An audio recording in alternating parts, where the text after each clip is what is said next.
하나님만 바라보는 시간 10일 예배자 챌린지 그 다섯째 날에 오신 여러분 모두를 주님의 이름으로 환영합니다. 안녕하세요. 이태재 목사입니다. 벌써 5일째를 저희가 맡고 있습니다. 5일 동안 여러분 예배를 배우시고 함께 도전받으셨는데 어떠셨는지 모르겠어요. 바라고 소망하는 건 적어도 내가 왜 예배해야 되는지, 그리고 왜 예배를 배워야 되는지, 여기에 대한 도전을 가지고 변화를 시작하신다면 여러분들이 앞으로 누리시면서 더 풍성한 예배를 경험하게 되시리라 믿습니다. 자, 오늘은 예배를 드리기 전에 무엇을 우리가 준비해야 되는지 그 부분을 함께 살펴보고 싶습니다. 여러분, 예배를 위해서 우리가 준비해야 될 영역이 있습니다. 여러분, 무엇을 준비해야 될까요? 가장 기본적으로 여러분 예배를 드리기 위해서 가장 먼저 준비해야 될 것은 예수 그리스도를 믿는 믿음 안에 거듭나는 것입니다. 예수 그리스도를 믿는 믿음 안에 거듭나는 것. 여러분, 거듭나지 않으면 사실은 하나님을 온전하게 예배할 수 없어요. 예배 자체에 참여할 수 있고 함께 동참할 수 있어요. 초신자나 아니면 아직 예수를 모르는 사람들이요. 그리고 사실은 그 예배를 통해서 예수님을 알게 되고 변화되고 예수님을 믿게 되는 역사도 일어나죠. 하지만 그분들은 구경할 뿐이에요. 함께 참관할 뿐이에요. 진짜 예배는 거듭나지 않으면 드릴 수 없습니다. 그래서 예배 드리기 전에 가장 먼저 준비돼야 되는 기본은 거듭남입니다. 이 기본 안에서 그러면 우리가 어떻게 예배를 준비해야 되는지 하나하나 살펴보고 싶습니다. 여러분, 예배를 위해서 준비해야 되는 우리의 첫 번째는 저는 기도라고 말씀드리고 싶습니다. 여러분, 예배를 위해 기도로 준비하시는 저와 여러분 되시기를 바랍니다. 가피풀에서 예전에 한국 교회 갱신을 위해서 회복 프로젝트로 10분 예배 일찍 오기였어요. 10분 일찍 와서 뭐 하자고 도전했는지 아세요? 기도로 예배를 준비하자고 도전했어요. 여러분, 10분만 일찍 와서 기도하면서 예배를 준비하면 그 예배가 달라집니다. 만약에 그것보다 더 일찍 와서 기도로 예배를 준비하면 얼마나 달라지겠어요. 제가 예전에 미국에 유학을 처음 갔을 때 예배가 아주 뜨거운 학교를 가게 되었어요. 아침 8시면 항상 예배를 하는 학교였는데 제가 맨 처음에 예배 드리러 가서 얼마나 놀랐냐면 8시 예배인데 이미 충만하게 기도로 가득 차 있는 거예요. 예배당이. 이미 중보팀은 30분 전부터 와서 서로 손을 잡고 기도를 하고 있었고요. 사람들은 와서 예배를 기대하면서 막 기도하는 거예요. 그렇게 기도로 채워지고 예배가 시작되니까 분위기가 어떻겠어요? 이미 예배가 시작되는 그 순간부터 그냥 달라지는 거예요. 시편 51편 10절 말씀에 이런 말씀이 있습니다. 하나님이여, 내 속에 정한 마음을 창조하시고 내 안에 정직한 영을 새롭게 하소서. 여러분, 우리가 기도하기 시작할 때 하나님께서 우리의 마음 가운데 정한 마음을 창조해 주세요. 분주함 가운데 가득 차 있었던 우리의 마음에 깨끗한 마음을 창조해 주시는 거예요. 그리고 우리 안에 정직한 영을 새롭게 하시는 하나님의 은혜가 함께합니다. 그러니까 그렇게 기도하며 나갈 때 여러분, 우리가 하나님의 은혜를 받을 수 있는 그릇을 준비하는 시간을 누리게 되는 거예요. 특별히 저희 교회는 주일 1부 예배, 2부 예배 때마다 중보팀이 있어요. 그래서 중보팀이 1부 예배 1시간 전에 모여서 뜨겁게 기도하고, 그리고 중보 2팀이 또 2부 예배를 위해서 1시간 전에 와서 뜨겁게 기도하고, 그리고 예배가 진행됩니다. 그런데 제가 보면 그 기도의 힘도 있지만 중보팀원들을 보면요, 1시간 동안 기도를 하고 예배를 드리는데 그 예배가 어떻겠어요? 아니, 제가 보여요. 달라요. 예배를 기도로 준비한 사람들이 누리는 은혜가 얼마나 충만한지를 보게 되는 거예요. 여러분, 한번 도전해 보시기 바라요. 예배 자리에 먼저 가서 기도로 준비하시기 바라요. 그럴 때 하나님께서 얼마나 충만한 은혜를 주시는지 누리셨으면 좋겠어요. 여러분, 기도로 예배를 준비할 때 우리가 누리는 하나님의 은혜는 또 다르게 다가올 거예요. 여러분, 기도로 준비하는 예배자가 되시기를 주님의 이름으로 축복합니다. 두 번째는 예배를 어떻게 준비해야 되는가? 형제와 화목함으로 예배를 준비하시기 바랍니다. 우리가 잘 아는 마태복음 5장 24절에 이런 말씀이 있습니다. 예물을 제단 앞에 두고 먼저 가서 형제와 화목하고 그 후에 와서 예물을 드리라. 예물을 제단 앞에 드리고 이제 예배를 해야 되는데 하나님이 뭐라고 말씀하시냐면 예배 먼저 드리지 말고 가서 형제와 화목하고 난 후에 예물을 드리라는 거예요. 여러분, 왜 하나님이 이렇게 말씀하실까요? 제가 이 부분을 너무 깊게 배웠던 어떤 사건이 있었어요. 제가 전도사 시절이었는데요. 제가 전도사 시절에 섬기던 교회가 막 개척한, 저희 교회도 개척한 지 이제 4년이 넘은 교회인데, 근데 40일 특별 성령 집회가 있어서 저녁마다 모여서 얼마나 뜨겁게 예배를 하고 있었는지 모릅니다. 근데 마지막 주, 이제 며칠 후면 40일을 다 채우는 주였는데, 그때 우리가 함께 찬양을 하고 있었는데 어떤 찬양을 하고 있었냐면 부흥 찬양을 하고 있었어요. 부흥의 불길 타오르게 하소서 막 뜨겁게 찬양하는데 이 찬양이 얼마나 뜨거웠는지 몰라요. 막 성도님들이 두 손을 들고 전심으로 하나님을 예배하면서 정말 당장이라도 부흥이 일어날 것처럼 그렇게 예배를 하고 있었거든요. 근데 제가 이제 찬양 인도를 하고 있었어요. 찬양 인도를 하고 있는데 막 뜨겁게 찬양 인도를 하고 있는데 갑자기 성령께서 감동을 저에게 주시는데 어떤 감동을 주셨냐면, 너 저희 아버님 형제분 중에 한 분이 계신데 그분을 좀 찾아가서 식사를 했으면 좋겠다는 마음이 갑자기 드는 거예요. 찬양 인도를 하고 있는데. 근데 제가 그 마음이 들자마자 갑자기 정신이 그냥 멍해지더라고요. 왜냐하면 그분이 저희하고 너무 사이가 안 좋았어요.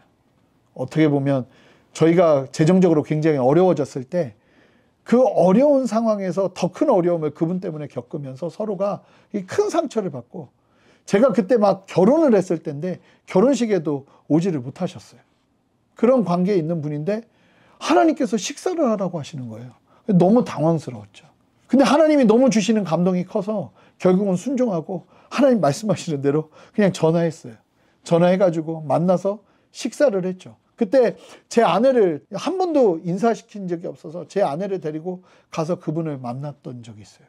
근데 만나서 식사를 하는데 그분이 정말 행복하게 잘 살면 좋은데 너무 어렵게 살고 계시더라고요. 그때 저희 아버님이 굉장히 몸이 불편하셨거든요. 온 가족이 그분을 만나는 걸 반대하고 있었어요. 그래도 제가 말씀을 드리고 설명을 드리고 하나님이 주신 감동이 너무 컸기 때문에 그냥 순종했던 거예요. 식사만 하고 가려고 그랬어요. 근데 식사하고 마칠 때쯤에 그분이 저희 아버지 안부를 물으시더라고요. 그러면서 이야기를 나누는데 갑자기 서로 눈물을 흘리면서 이 막 용서의 마음이 막 일어나는 거예요. 만나고 났더니. 그래서 용서하고 돌아오는 길에 제가 운전을 하고 가는데 하나님이 이렇게 감동 주시는 것 같더라고요. 태재야, 네가 부흥 찬양을 하면서 인도할 때보다 내가 더 큰 영광을 받았다. 지금 네가 내 안에서 순종하면서 그 순종을 통해서 내가 더 큰 영광을 받았다. 제가 그 차 안에서 오면서 얼마나 많이 울었는지 몰라요. 근데 그때 바로 이 말씀이 생각나더라고요. 예물을 제단 앞에 두고 먼저 가서 형제와 화목하고 그 후에 와서 예물을 드리라. 저희 딸이 둘이 있거든요. 근데 한번 생각해 보는 거예요. 보세요. 저희 딸이 저에게는 다 잘해요. 근데 서로는 원수인 거예요. 그러면 가장 큰 효도가 뭘까요? 둘이 화해하는 거죠. 하나님이 왜 이런 말씀하실까요? 하나님이 우리 아버지시기 때문이에요. 우리가 하나님을 예배하는 것도 중요하지만 하나님은 우리가 서로가 원수가 되어서 사는 걸 원치 않으시는 거예요. 저는 하나님의 마음을 보게 돼요. 하나님이 우리에게 예배드리기 전에 먼저 형제와 화목하라고 말씀하세요. 이 말씀이 우리에게도 울림이 되어야 되지 않을까요? 어떻게 보면 예배드리기 전에 내가 화목해야 될 사람, 나에게 있어서 아직도 용서가 되지 않는 사람이 떠오른다면 그 사람을 찾아가야 되지 않을까요? 여러분, 예배는 아주 실질적인 거예요. 여러분들이 이 예배를 배우면서 여러분들 안에도 하나님을 참으로 예배하기 위해서 형제와 화목을 선택하는 믿음의 결단이 있으시기를 주님의 이름으로 축복합니다. 여러분, 그때 그러고 나서 한번 예배 드려보세요. 더 큰 은혜와 더 큰 하나님의 만지심을 경험하게 될 줄 믿습니다. 세 번째, 여러분, 회개함으로 예배를 준비해야 돼요. 죄의 문제를 철저하게, 그러니까 회개하면서 하나님 앞에 예수 그리스도의 보혈을 의지하여 나갈 때 하나님이 주시는 은혜가 있어요. 정결함을 입고 나아가는 시간이 필요합니다. 그래서 할 수만 있으면 기도로 준비하는 것과 연관이 될 수 있는데요.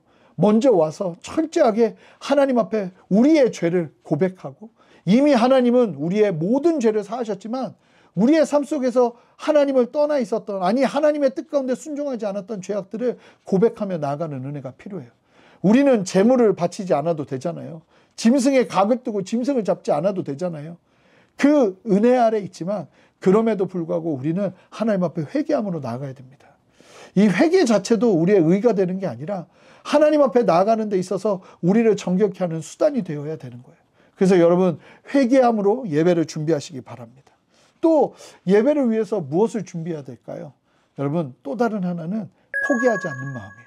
많은 분들이 예배가 어렵고 나는 예배 때 하나님을 만나고 싶은데 하나님을 만나는 게 잘 안 이루어진다, 이런 이야기를 하시는 분들이 참 많으세요. 여러분, 그런 분들에게 제가 꼭 하는 말이 뭔지 아세요? 포기하지 마세요 입니다. 제가 예전에 선교단체에 있을 때 제가 찬양 인도를 하는데 그 찬양 인도에 함께하는 그 스쿨의 학생이 저에게 찾아와서 그러는 거예요. 간사님이 인도하는 예배에서 하나님이 느껴지지 않는다는 거예요. 왜 하나님을 느끼려고 하는지 모르겠어요. 하나님은 그냥 믿음으로 바라봐야 될 영역인데, 그리고 나 하나님 너무 경험하고 싶은데 예배 때 하나님을 경험하는 게 안 된다는 거예요. 끝까지 안 된다고 막 계속 얘기를 하는 거죠. 그러면서 찬양 인도하는 게 얼마나 힘들었는지 몰라요. 근데 어느 날 제가 찬양 인도하고 있는데 그 자매님이 펑펑 울면서 막 나뒹구는 거예요, 예배 때. 그래서 하나님 만난 줄 알고 감사하다 하면서 찬양 인도를 하고 있는데 그 자매님이 소리치기 시작했어요. 뭐라고 소리쳤는지 아세요? 안 느껴져 하면서 소리치는 거예요. 예배가 거의 쑥대밭이 됐습니다. 안 느껴진다고 울부짖는데 저도 너무 창피하더라고요. 너무 힘들더라고요. 근데 제가 그때 자매님에게 했던 얘기가 있어요. 자매님, 포기하지 말고 예배 드리세요. 결국은 끝까지 포기하지 않으면 하나님이 만나주실 거예요. 성경에 보면 이 모세가 하나님을 만날 때 이스라엘 백성들은 그 모세가 만나는 하나님을 구경해야 됐어요. 근데 그때 포기하지 않는 한 사람이 있었습니다. 제가 말씀은 좀 길지만 읽어볼게요. 출애굽기 33장 7절에서 11절 말씀입니다. 모세가 항상 장막을 취하여 진 밖에 쳐서 진과 멀리 떠나게 하고 회막이라 이름하니 여호와를 앙망하는 자는 다 진 바깥 회막으로 나아가며, 모세가 회막으로 나아갈 때에는 백성이 다 일어나 자기 장막문에 서서 모세가 회막에 들어가기까지 바라보며, 모세가 회막에 들어갈 때에 구름 기둥이 내려 회막문에 서며 여호와께서 모세와 말씀하시니 모든 백성이 회막문에 구름 기둥이 서 있는 것을 보고 다 일어나 각기 장막문에 서서 예배하며 사람이 자기의 친구와 이야기함 같이 여호와께서는 모세와 대면하여 말씀하시며 모세는 진으로 돌아오나 눈의 아들 젊은 수종자 여호수아는 회막을 떠나지 아니하니라. 여호수아가 모두가 떠난 후에도 회막을 떠나지 않고 하나님을 섬기면서 포기하지 않고 나갑니다. 모세만 하나님을 만나고 있었는데 여기서 이 하나님을 만나는 그 자리를 포기하지 않고 여호수아가 끊임없이 하나님 앞에 나간 거예요. 자, 질문 드려보겠습니다. 여호수아가 하나님을 만났을까요? 만나지 않았을까요? 네, 만났죠. 여호수아가 결국은 그 포기하지 않고 나가자 하나님을 만나요. 여러분, 모세의 리더십과 여호수아의 리더십은 큰 차이가 있어요. 모세는 카리스마 리더십이에요. 모든 상황과 환경들 속에서 하나님 앞에서 중재를 하면서 사람들이 다 모세를 찾아요. 배고파도 모세를 찾아요. 배고파 모세, 힘들어 모세, 왜 여기로 왔어 모세, 모세 젊어서 모세, 이러면서 계속 모세만 찾는 거예요. 그러니까 엄청난 카리스마 리더십이죠. 모세 다음으로 리더십으로 서는 사람이 여호수아잖아요. 여호수아 얼마나 부담스러웠을까요? 근데 여호수아가 어떤 리더십을 취하는지 아세요? 모세가 홍해바다를 건넌 것과 똑같은 사건이 여호수아를 통해서 펼쳐집니다. 요단강을 건너야 됐던 거예요. 근데 모세가 홍해바다를 건널 때는 어떻게 나갔죠? 모세가 직접 가서 직접 물에 들어가면서 사람들이 모세를 바라보는 가운데 하나님의 기적이 일어납니다. 그러면서 홍해가 갈라지죠. 여호수아도 요단강을 건너야 되는데 여러분, 여호수아는 요단강을 어떻게 건너는지 아세요? 이게 여호수아 리더십의 특징이에요. 여호수아가 들어가는 것이 아니라 제사장들과 법궤가 먼저 들어가게 합니다. 그래서 이스라엘 백성들이 하나님의 임재의 상징인 법궤를 바라보기 시작하는 거예요. 모세의 리더십은 카리스마적인 리더십이라면 여호수아의 리더십은 하나님의 임재를 바라보게 하는 리더십이에요. 잘 보시면 신앙 1세대들이 모세 같은 리더십이 많아요. 이 한국교회도 모세 같은 리더십을 하나님이 사용하셨어요. 근데 이분들이 대부분 이제 목회를 다음 세대에 물려주셨잖아요. 다음 세대가 어떤 리더십이 필요할까? 저는 기도하면서 여호수아의 리더십이 아닐까 기대합니다. 하나님의 영광과 임재를 바라보게 하는 것이죠. 여러분, 놀라운 사실은 여호수아가 포기하지 않고 하나님 앞에 나가자 하나님께서 그런 은혜를 주셔서 인생의 가장 중요한 것이 무엇인지를 여호수아가 경험하자 자기뿐만 아니라 자기와 함께하는 사람들이 동일하게 하나님의 임재를 사모하게, 그렇게 하나님의 임재를 바라보게 하는 리더십으로 나아갔던 거예요. 영성은요, 저는 버티는 것이 영성이라고 참 많이 얘기합니다. 포기하지 않고 나아가면 하나님이 반드시 만나주세요. 예배를 드리는데 오늘도 기대 없이 나가는 것이 아니라 여호수아가 끝까지 하나님을 섬기며 나갔던 것처럼 포기하지 않고 나갈 때 하나님께서 놀랍게 역사하시는 은혜가 흘러갈 줄 믿습니다. 여러분 포기하지 마세요. 하나님 예배하고 하나님 찬양하고 말씀 속에 은혜 받는 걸 절대로 포기하지 마세요. 그럴 때 하나님께서 은혜를 주십니다. 자, 그러면 오늘 적용 질문을 나누도록 하겠습니다. 첫 번째, 예배를 위해 내가 준비해야 될 요소들은 무엇인가요? 한번 살펴보시기 바라요. 그리고 나는 어떠한 영역을 준비해야 되는가? 혹시 나는 기도가 부족하지 않나? 형제와 화목하는 것이 중요하지 않나? 돌아보시기 바라요. 두 번째, 특별히 하나님을 만나는 은혜의 자리를 포기하지 않는 예배자로 결단하는 하루가 되시기를 기도하시기 바랍니다. 특별히 제가 이 부분을 준비하면서 우리 함께 하시는 여러분들 안에 포기하지 않는 예배자로 서는 은혜를 위해서 함께 기도했으면 좋겠다는 마음이 참 많이 들었어요.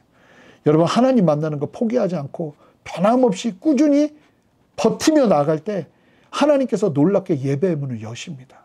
그 예배의 문을 여시는, 은혜의 문을 여시는 참된 은혜를 누리며 나가시는 저와 여러분 되었으면 좋겠습니다. 오늘 하루도 주님 안에서 충만한 은혜 누리시길 바랍니다. 함께 기도하겠습니다. 하나님, 오늘 함께 이 말씀을 나누면서 아버지, 우리 함께하는 성도님들 한 분 한 분이 예배를 온전하게 준비할 수 있는 참된 예배자로 서는 은혜 누리게 하시기를 원합니다. 기도로 준비하게 하시고, 회개함으로 준비하게 하시고, 형제와 화목함으로 준비하게 하시고, 포기하지 않는 마음으로 준비하게 하여 주셔서 예배가 더욱더 풍성하게 일어날 수 있도록 은혜 베푸시고 함께하여 주시옵소서. 감사드리며 예수 그리스도 이름으로 기도합니다. 아멘. 이제 여러분, 말씀을 기억하며 하나님께 믿음의 결단을 드리고 성령 충만한 가운데 은혜를 부어달라고 함께 간구하며 나아가겠습니다.